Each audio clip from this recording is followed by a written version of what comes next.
बढ़िया सिद्ध ना हो जाए तब तक वैष्णव अपने घर से अप्रसन्न सामग्री लाओ, ठाकुर जी का भोग लगे। तो एक दिन एक वैष्णव की सेवा आ गई। अब वो बेचारा इतना गरीब था कि उसके घर में सामग्री नहीं। अच्छा, ठाकुर जी को इतनी ऐसे तो कटोरी में सामग्री थोड़ी जाती है, पूरे बड़े बड़े महाराज भगोना भर के सामग्री जाती, और श्रीनाथ जी को जो भोग लगता वही भोग फिर सारे वैष्णवों में बंटता। उसके यहां सेवा तो थी नहीं, सामग्री नहीं थी, ना धन था। उसने मुखिया जी से जाकर के एकांत में निवेदन किया, बोले भगवान मेरी सेवा मुझसे छीनिएगा मत, मेरे घर की कल की पारी है, मुझे घर से सामग्री बना के लानी है, मैं नहीं चाहता कि मेरी सेवा छूटे। आपने यदि मेरी जगह किसी और को कह दिया तो मेरे प्राण निकल जाएंगे, लेकिन दुविधा यह है मेरे घर में सामग्री नहीं है, मुझे सेवा भी नहीं छोड़नी है और सामग्री भी पधरानी है, मैं क्या करूं। तो मुखिया जी बोले भैया अकेले ठाकुर जी की बात हो तो भाव की सामग्री ठाकुर जी स्वीकार कर लेते हैं, पर यहां तो सब वैष्णवों में भी बांटना है, ये सब भी ठाकुर जी की प्रसादी पे ही निर्भर हैं, इनको क्या पवाएंगे। थोड़ी देर विचार करने के बाद मुखिया जी बोले चलो ठीक है। श्रीमद वल्लभाचार्य जी महाराज कहते हैं भाव की सामग्री ठाकुर जी स्वीकार करते हैं, तो कल तुम एक काम करना, भगोने जो तुम्हारे यहां भेजे गए ना मंदिर से इतनी इतनी सामग्री बनाने के लिए, उनमें भाव रख लेना, और भाव रख के पत्तल से ढक करके भगोने भेज देना, और बिल्कुल मन में ये किंचित भी भाव नहीं आना चाहिए कि भगोने खाली हैं, उनमें सामग्री का भाव रखना पूरा। ठीक है।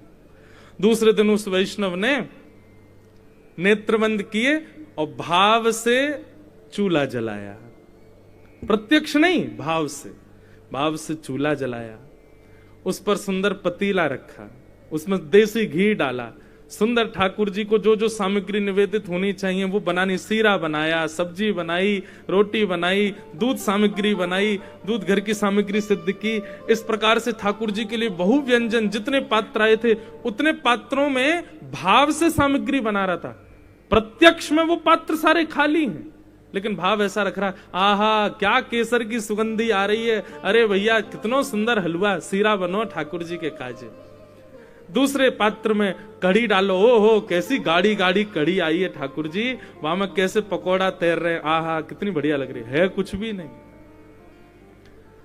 इस प्रकार समस्त सामग्रियों को सिद्ध करके खाली पत्तलों को ऊपर रख के सूतरी से बांध करके भगोने उठा उठा करके कंधे पर मंदिर में ले जा करके श्रीनाथ जी के सन्मुख पधरा दिए और कहा भगवान सामग्री आरोग्य।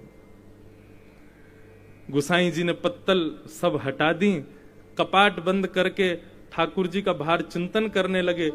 मुखिया जी के भी नेत्र सजल हैं, उस सेवक के भी नेत्र सजल हैं, ठाकुर जी आप सेवा स्वीकार करना। सेवक के मन में एक बार भी किंचित भाव नहीं आया कि सामग्री बर्तनों में खाली है, कुछ भी नहीं है, ऐसा भाव ही नहीं आया। उसको लगा वास्तव में है। वो तो जब बाहर बैठा था तो गुसाई जी से बार बार कहे आप सुन रहे हैं, चटकारों की आवाज आ रही है भीतर से, ऐसा लग रहा ठाकुर जी उंगली चाट रहे हैं, बीच बीच में सुगंधी कढ़ी की आ रही है, ऐसा लग रहा ठाकुर जी कढ़ी पा रहे हैं। गुसाई जी को लेकिन संशय होने लगा, बोले कि खाली पात्र हैं भैया जन कहा होएगो आज। और जैसे ही कपाट खोल करके देखा तो जितनी भाव सामग्री उसने विचार की थी सब सामग्रियां वहां प्रकट हो गई, प्रत्यक्ष पात्रों में विद्यमान हो गई। ठाकुर जी के मुखमंडल पर कड़ी भात लगा हुआ था।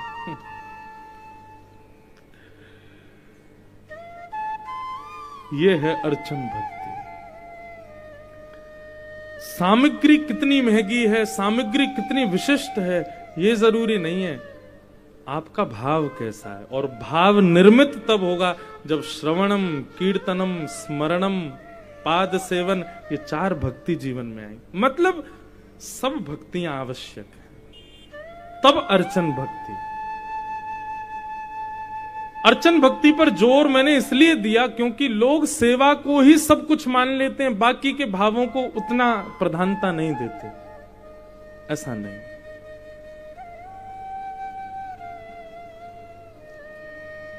बाकी की भक्तियां पुष्ट नहीं होंगी तो सेवा करना केवल एक पाषाण की सेवा है, केवल एक धातु की सेवा आप कर रहे हो ऐसा माना जाएगा। भाव प्रधान तो कौन सी भक्ति है? अर्चन भक्ति। अर्चन भक्ति की आचार्य द्वारिका में कौन है? सत्यभामा। ठाकुर जी की बहुत अर्चना करती, भाव से अर्चना करती। एक दिन स्वर्ग के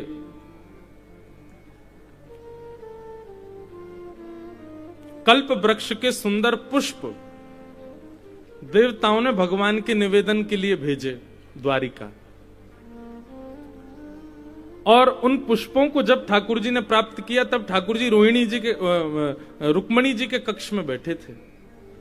तो ठाकुर जी ने सहज भाव से उन पुष्पों को रुक्मणी जी के केश में सजा दिया। स्वर्ग के कल्प वृक्ष के पुष्प, उन पुष्पों, बंधुओं शास्त्रों में कल्प वृक्ष के पुष्पों की महिमा क्या बताई गई? एक बार उसकी सुगंधि कोई ले ले वो निरोगी हो जाएगा, उसको कोई रोग ही नहीं हो सकता।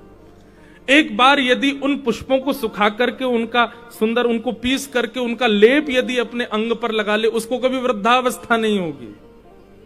उसकी औषधि बना करके पान कर ले तो अमृत तुल्य दीर्घायु हो जाएगा, कभी अमर हो जाएगा, मरेगा ही नहीं। इतनी महिमा उसके पुष्पों की। रुक्मणी जी के केश में ठाकुर जी ने सजा दिया। उसी समय नारद जी यहां पर दिनचर्या भगवान की देख रहे थे कि ठाकुर जी 16,108 पत्नियों के संग कैसे रहते हैं। नारद जी भ्रमण करते करते जैसे ही रुक्मणी जी के कक्ष में झांक करके देखा तो ठाकुर जी कल्प वृक्ष के पुष्पों को रुक्मणी जी के केश में सजा रहे थे।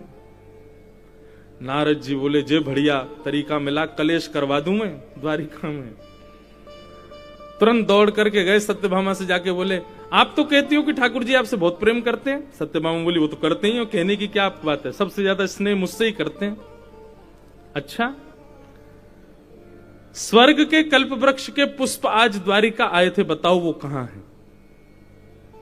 सत्यभामा जी बोली, सुनने में तो आया था कि देवताओं ने पुष्प भेजे हैं, कुछ विलक्षण पुष्प हैं। नारद जी ने पुष्पों की महिमा बताई, ऐसे पुष्प, ऐसे पुष्प, ऐसे पुष्प, लेकिन ये बताओ वो हैं कहां? सत्यभामा जी बोली, पता नहीं, लेकिन इतने बहुमूल्य पुष्प हैं तो निश्चित ही किसी विशिष्ट स्थान पे होंगे। नारद जी बोले, हां, ठाकुर जी को जो प्रिय है उस स्थान पर हैं, रुक्मणी जी के केश में सज रहे हैं। पर मैं तो इसलिए आपसे पूछने आया था कि एक आध शायद आपके केशों में भी लगा होगा, आपसे बहुत प्रेम करते हैं ना। बस नारद जी तो, अच्छा बंधु, इसमें यह मत सोचना कि आग लगाने वाले, नहीं, ऐसा विचार भी मत करना। ये ठाकुर जी की लीला प्रकट करवाते हैं नारद जी। नारद जी डायरेक्टर हैं भगवान की पूरी लीला के। वहां कंस से जाकर के कह देते हैं कि आप श्री कृष्ण को धनुर्यज्ञ में बुलाओ, ऐसे ऐसे व्यवस्था करना, और यहां से मल्ल भेज देना, यहां कुबलिया पीड़ हाथी को लगा देना। ठाकुर जी जैसे ही आए पहले कुबलिया पीड़ हाथी मारेगा, फिर मल्ल मार देंगे, आप तक पहुंच ही नहीं पाएगा, वो कृष्ण मर जाएगा यहीं पर ही। कंस बोला, भगवान आप तो मेरे बड़े हितैषी हो। नारद जी बोले, तेरे हित की सोचता हूं, चल लग जा तैयारी में। और दौड़ करके भगवान के पास गए, बोले, परसों कंस को मरा देखना चाहता हूं। भगवान बोले, वहां क्या योजना बना के आए हो? कुबलिया पीड़ हाथी खड़ा करवा दिया मेरे लिए, तुमने सारे मल्ल खड़े करवा दिए, और यहां वहां कहे हो कृष्ण को तीसरे दिन ऐसा कर देना, मुझसे कह रहे हो कंस को मार दो। तो पूरी लीला के डायरेक्टर तो श्री नारद जी हैं, यही नियोजित करते रहते हैं, अब क्या होगा, अब क्या होगा। और उसमें होता यही है कि ठाकुर जी की लीला प्रकट होती है। कभी कभी हम भी ऐसे करते हैं लाल जी से। एक बार की बात है, कान पकड़ के क्षमा मांग के बताऊं। ठाकुर जी का हिंडोला उत्सव होता है मेरे जन्मदिन पे। हम अपने जन्मदिन वाले दिन, उस समय सावन का महीना रहता है, ठाकुर जी को हिंडोला झुलाते, ठाकुर जी झूला झूलते। अब परसों तो मैंने पलना झुलाया नहीं, धीरे से अचक के झुलाया, नहीं तो एकांत में तो बहुत जोर से झुलाता हूं मैं। तो हिंडोला जब ठाकुर जी का लगा तो सब लोग धीरे धीरे झुला रहे, और मुझे ऐसी मिसमिसी आई कि मैंने जोर से झुला दूं इन्हें। क्यों? मैंने कि कोई को जोर से झुलाओ तो वो चिल्ला के कहता, अरे नहीं धीरे कर दे, मुझको डर लग रहा है। मैंने कि ऐसे एक बार लाल जी बोल जाए, नहीं धीरे झुला, मुझको डर लग रहा है। हमारे मैं तो जोर जोर से कभी कभी खींच दूंगा को झूला को, कभी ठाकुर जी बोल पड़े, कभी ऐसी सेवा आ जाए। तो एकांत में मैं कम रहता हूं लाल जी के पास, नहीं तो कुछ ना कुछ ऐसा करता हूं कि ठाकुर जी कछु कह जाएं, कछु चिल्ला दें, मुंह पे ने हाथ दिखा दें अपनों, लेकिन खूब आनंद आता है लाल जी के साथ। तो नारद जी ऐसी लीला प्रकट करवाते हैं ठाकुर जी की, कुछ ऐसा कर देंगे कि ठाकुर जी को फिर कुछ करना ही पड़ेगा। अब तो सत्यभामा कोप में आ गई। भगवान गए सत्यभामा के कक्ष में, क्रुद्ध होकर के बैठी, बोले नहीं नहीं, आप तो रुक्मणी जी से ही प्रेम करिए। पारी वहां कल्प वृक्ष के पुष्प आए, हमको दिखाना तो दूर, सुंगाना तो दूर, आपने मतलब सीधे रुक्मणी जी को अर्पित कर दिए। अरे मुझे अपने लिए नहीं चाहिए थे, आप मुझे जो भी कोई सुंदर वस्तु देते हैं मैं आपके अर्चना में उसका प्रयोग करती हूं। सत्यभामा जी का नियम है, ठाकुर जी कुछ भी दें प्रेम से सत्यभामा को, सत्यभामा संभाल के ले जाती है और दूसरे दिन अर्चना करते हुए ठाकुर जी के श्री विग्रह को अर्पित करती है, नित्य की अर्चना करती है। अब तो सत्यभामा जिद्द पड़ गई, मुझे चाहिए, कल्प वृक्ष के पुष्प चाहिए।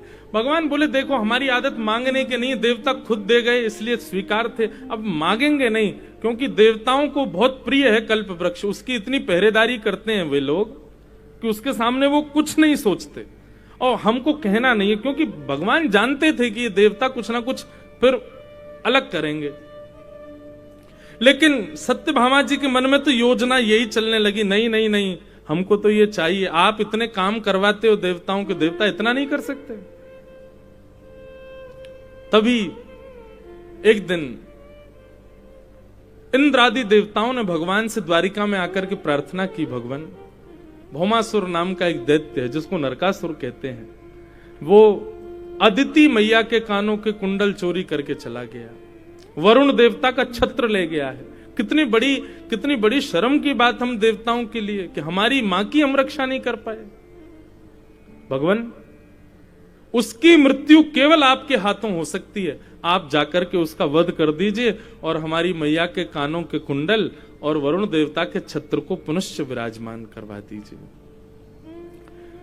ठाकुर जी कुछ कहते उससे पहले सत्यभामा जी बोली, हाँ ठीक है, आप लोग निश्चिंत हो जाओ, ठाकुर जी जाएंगे, भौमासुर का वध करेंगे, आपका एक कार्य सिद्ध होगा। भगवान देखते रहे, बोले कि मुझे नहीं बोलने दिया, उससे पहले ही हाँ कर दी। देवता तो जय जयकार करके चले गए। सत्यभामा जी बोली यही तरीका है, इनका काम बना देते हैं और बदले में फिर इनसे कहेंगे लाओ। और अब तो पुष्प की इच्छा नहीं, अब तो पूरा वृक्ष ही चाहिए हमको द्वारिका में, ताकि आपकी नित्य अर्चना अब कमल से नहीं, अब गुलाब से नहीं, अब बाकी के पुष्पों से नहीं, अब तो कल्प वृक्ष के पुष्प से ही होगी, क्योंकि मैंने सुना है उस पुष्प में बड़े गुण हैं। ठाकुर जी बोले भौमासुर मरेगा नहीं। बोले क्यों नहीं मरेगा? ठाकुर जी बोले बस नहीं मरेगा, कुछ बात है उसके पीछे, लेकिन संभव तुम ही करवा सकती हो। और सत्यभामा को संग लेकर के भगवान भौमासुर से युद्ध करने के लिए गए। भगवान ने भूमि को यह वचन दिया था कि वो भौमासुर को नहीं मारेंगे, भूमि का बेटा है भौमासुर, और वचन देते हुए यह कहा था जब तक तुम नहीं कहोगे तब तक नहीं मारेंगे। और वही भूमि का अंश सत्यभामा के रूप में आया है, वही भूमि भूदेवी हैं सत्यभामा। आज जब भगवान भौमासुर से युद्ध कर रहे थे तो उसको मार नहीं रहे, उससे बच रहे थे, तो रथ में खड़ी हुई सत्यभामा ठाकुर जी से बोली, ठाकुर जी आप इससे बच क्यों रहे, मार दीजिए इस दुष्ट को। भगवान बोले वचन पूर्ण हो गया, आपने भूमि के रूप में हमसे कहा था कि मेरे पुत्र को कभी मारना नहीं, आप भूमि ही सत्यभामा के रूप में आई हैं, अब मैं इसका वध करूंगा। और भगवान ने भौमासुर को मार दिया। उसके यहां 16,100 राजकुमारियां बंदी थीं, भगवान ने सबसे विवाह किया और देवताओं के कुंडल, मां के कुंडल और जो वरुण देवता का छत्र था ठाकुर जी ने ले जा करके स्वर्ग में देवताओं ने स्वागत किया। ठाकुर जी का जय जयकार होने लगी, डुमडुमियां बजने लगी, नगाड़े बजने लगे, ठाकुर जी की जय जयकार होने लगी। सत्यभामा जी प्रसन्न मुद्रा में बगल में चल रही हैं और ठाकुर जी ने स्वयं जाकर के वो कुंडल अदिति मां को अपने हाथ से पहनाए और छत्र वरुण देव को प्रदान किया। ठाकुर जी स्वर्ग में 1-2 दिन विचरण कर रहे थे, पर वर्णन ऐसा आता है कि स्वर्ग की अप्सराएं सत्यभामा को स्वर्ग में घुमा रही थी, तो सत्यभामा ऐसे देखती थी स्वर्ग को, ये क्या है? क्यों? बोले द्वारिका के आगे स्वर्ग भी फीका लगता था, इतनी सुंदर थी द्वारिका। ठाकुर जी से सत्यभामा जी ने कहा, अब नगर भ्रमण तो हो गया, अब आप रथ में बैठ करके चलिए वन में, उस वन में चलते हैं जहां पर कल्प वृक्ष लगा है। और ठाकुर जी गए और जाकर के वहां से कल्प वृक्ष का दर्शन करने। सत्यभामा जी तो बोली, ले चलो, पूरे वृक्ष को ही ले चलो, अब तो इसको वहीं लगाएंगे, वहीं पर इसके पुष्पों से सेवा किया करेंगे। ठाकुर जी बोले, ठीक है, देवताओं को देख लेंगे, बाद में जो होगा। कल्प वृक्ष लेकर के भगवान द्वारिका पधार गए। इंद्र को जब ये बात पता चली कि ठाकुर जी कल्प वृक्ष ले गए हमारा, इंद्र ने पूरी सभा बुलाई और नवग्रह बैठे सामने आकर के। इंद्र ने सबसे घोषणा करते हुए कहा कि मैं युद्ध छेड़ने वाला हूं, मेरा संग कौन देगा? नवग्रह बोले, हम सब तुम्हारे साथ हैं, तुम हमारे राजा हो, पर युद्ध करना कहां है? बोले, द्वारिकाधीश से युद्ध करना है। वे हमारे कल्प वृक्ष को लेकर चले गए।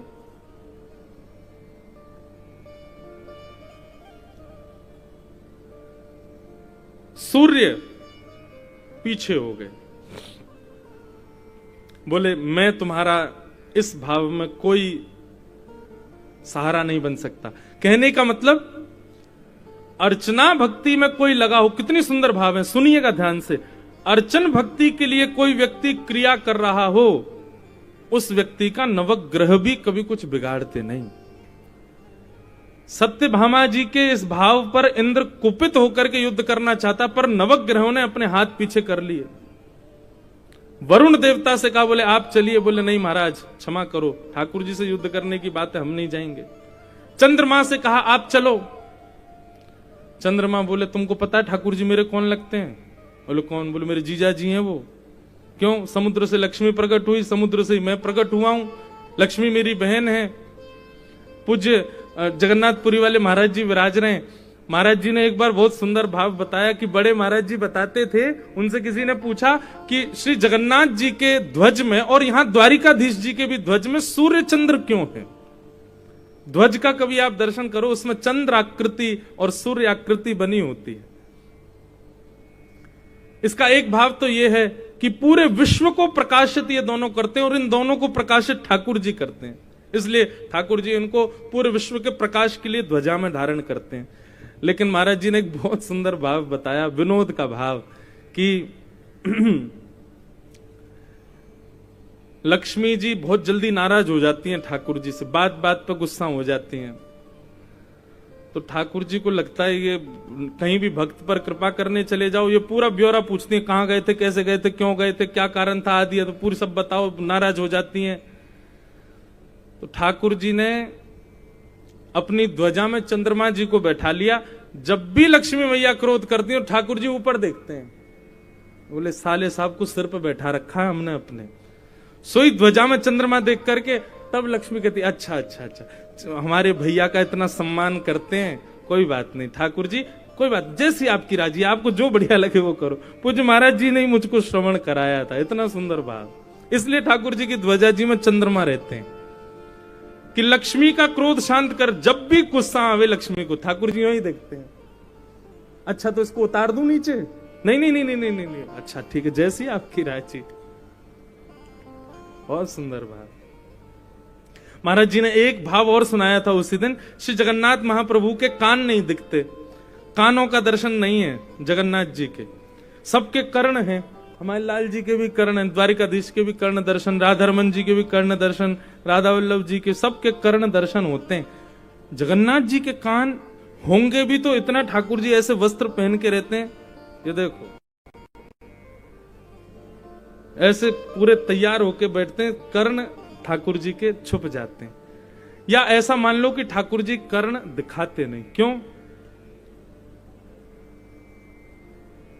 महाराज जी ने इतना सुंदर भाव बताया, बोले कि मेरा भक्त आर्तनाद करके मुझको जब पुकारे और मैं उस पर कृपा करने के लिए जाऊं तो कहीं मुझे कोई टोके ना कि अरे वो भक्त तो ऐसा है, उसके यहां आपको नहीं जाना चाहिए, वो इतना बढ़िया नहीं है, वो इतना विशिष्ट नहीं है, नाथ आप वहां क्यों जा रहे हो। मैं अपने भक्त पर कृपा करने जा रहा हूं, उस समय कोई टोकेगा तो मुझे रुकना पड़ेगा। इसलिए ठाकुर जी ने कान छुपा दिए कि तुम बोलते रहो, मेरे कान ही नहीं है, मैं सुन ही नहीं रहा, मैं तो सीधे भक्त के पास जा रहा हूं। लौट के ठाकुर जी आते भी हैं तो बलभद्र सुभद्रा कहते हैं हमने मना करी थी, क्यों गए फिर। ठाकुर जी बोले कान है जो हम सुने तुम्हारी, हमें सुनाई नहीं दिया। बोले फिर भक्त की कैसे सुनाई दे जाती है आपको। बोले भक्त की सुनाई नहीं देती है, भक्त का तो अनुभव होता है कि पुकार रहा है। भक्ति भक्त भगवंत गुरु चतुर नाम वपु एक, तिनके पग बंधन किए नाशत विघ्न अनेक। भक्त को बुलाने की आवश्यकता थोड़ी है, भक्त पर जब कोई पीड़ा आती है तो मुझे अनुभव होने लगता है, मुझे अंदर से आभास हो जाता है कि मुझे पुकार रहा है, इसलिए मैं दौड़ता हूं। तो भक्त आधीनम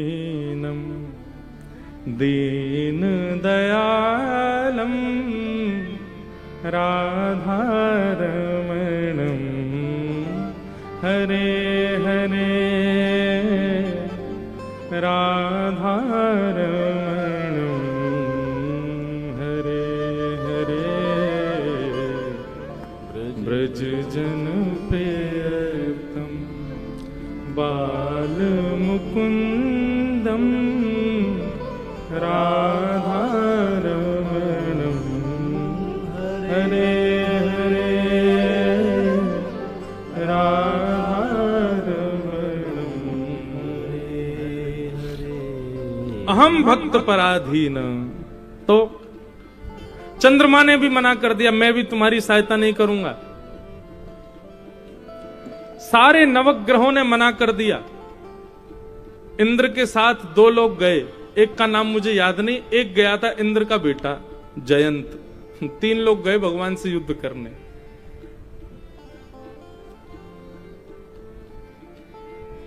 ठाकुर जी से युद्ध करने के लिए गए।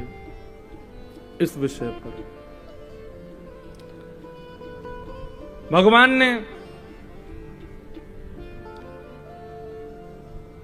इंद्र और जयंत आदि जो भी आए युद्ध में तो परास्त कर ही सकते थे, ठाकुर जी तो सर्वसमर्थवान हैं। परंतु भगवान ने बता दिया जामवती को, सत्यभामा को, देखो ये देवता हैं। ये एक बार भी विचार नहीं करते हैं कि हम ठाकुर जी पर आक्रमण करने जा रहे हैं, ठाकुर जी से लड़ने के लिए जा रहे हैं। ठाकुर जी पर पूज्य श्री मलुकपीठ वाले महाराज जी तो एक कथा प्रसंग और सुनाते हैं अपनी कथाओं में कि इंद्र ने जब देखा कि मेरे पास सेना नहीं है ठाकुर जी से लड़ने के लिए, तो इंद्र ने एक बार सुरभि यज्ञ किया था और उस यज्ञ में गौ माता जब प्रकट हुई तो गौ माता ने कहा कि हे देवराज इंद्र तुम वरदान मांगो। तो इंद्र ने वरदान मांगा कि जब मुझे जरूरत पड़े तो आप मेरी रक्षा के लिए मेरे आगे आएंगे। और इंद्र इतना चतुर कि आज ठाकुर जी से युद्ध करने गया और आज ही उसने गैया का आह्वान कर लिया कि मेरी रक्षा करो, क्योंकि वो जानता है कि ठाकुर जी गौ से नहीं लड़ेंगे। सुरभि मैया प्रकट हो गई, प्रकट होकर कहा कहो इंद्र क्या बात है। बोले आपने मुझे वचन दिया था वरदान मांगो, मैंने कहा था मेरी रक्षा करने आना पड़ेगा जब बुलाऊं, आज मुझे आप मेरी रक्षा करो। मैया सुरभि मैया बोली किससे रक्षा करनी बताओ। बोले पीछे देखो, गरुण पर शंख चक्र गदा पद्मधारी ठाकुर जी बैठे थे। गैया ने जैसे ही देखा गौ माता के नेत्र सजल हो, बोले अरे इंद्र ये तुमने क्या किया, तुम ठाकुर जी के सामने मुझको खड़ा कर रहे हो। गौ माता लाचार हो गई, भगवान मैं क्या करूं, मेरा वचन दिया है। ठाकुर जी ने गौ पर तो आक्रमण कर ही नहीं सकते। केवल गैया मैया को देख करके ठाकुर जी ने अपनी पराजय स्वीकार कर ली। बोले इंद्र जाओ तुम्हारी विजय हुई, लेकिन तुम युद्ध करके नहीं जीते हो, तुम चतुरता से जीते। इसलिए तुम्हारी पूजा का विधान नहीं होगा। जो लोग मेरे नाम का गलत अर्थ निकालते हैं भैया कि ये इंद्र, इंद्रेश माने कोई इंद्र देवता नहीं होता है। अभी पुंडरीकाक्षाचार्य जी कह रहे थे ना, इंद्रेश शब्द का अर्थ क्या होता है।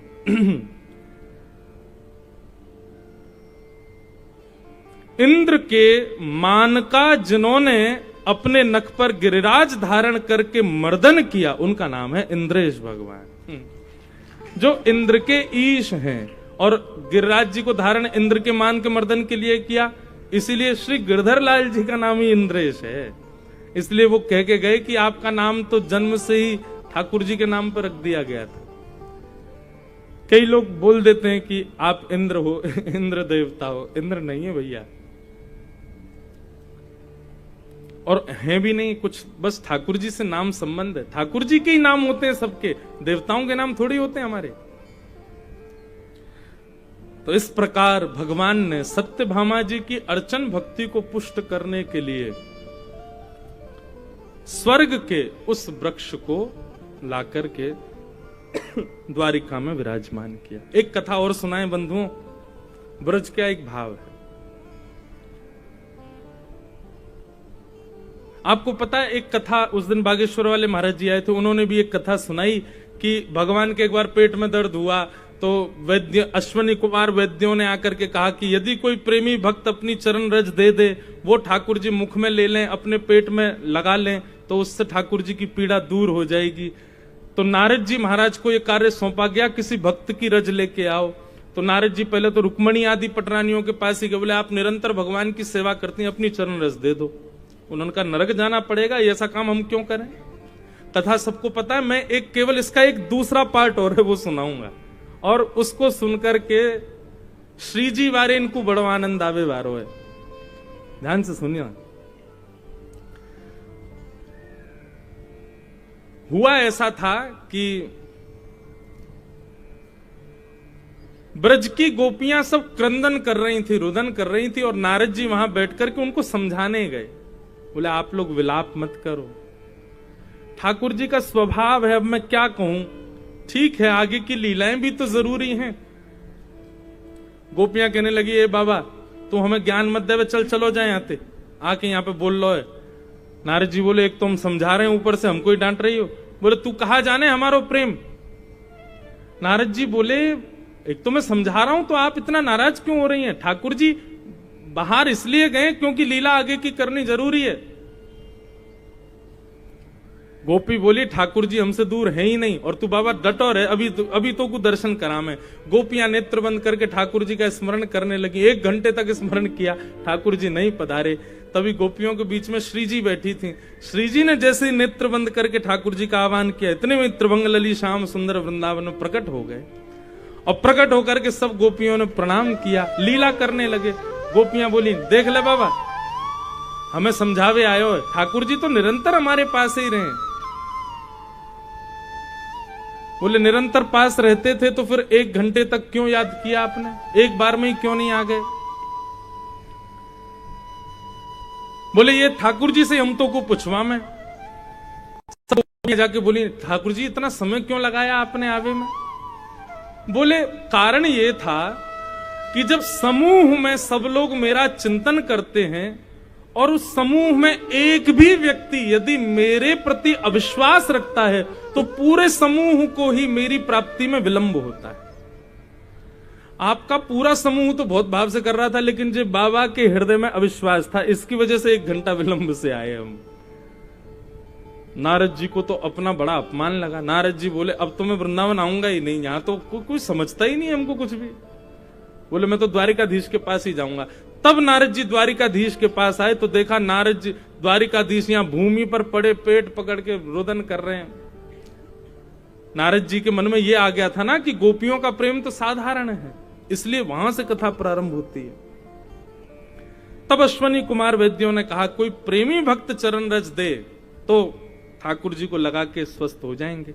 सब जगह गए, सब ने कहा कि नरक जाना पड़ेगा, अपनी चरण रज भगवान को देंगे। तो तब नारद जी भगवान के पास बैठे थे, द्वारिकाधीश के पास। बोले ठाकुर जी कहीं भी औषधि नहीं मिल रही।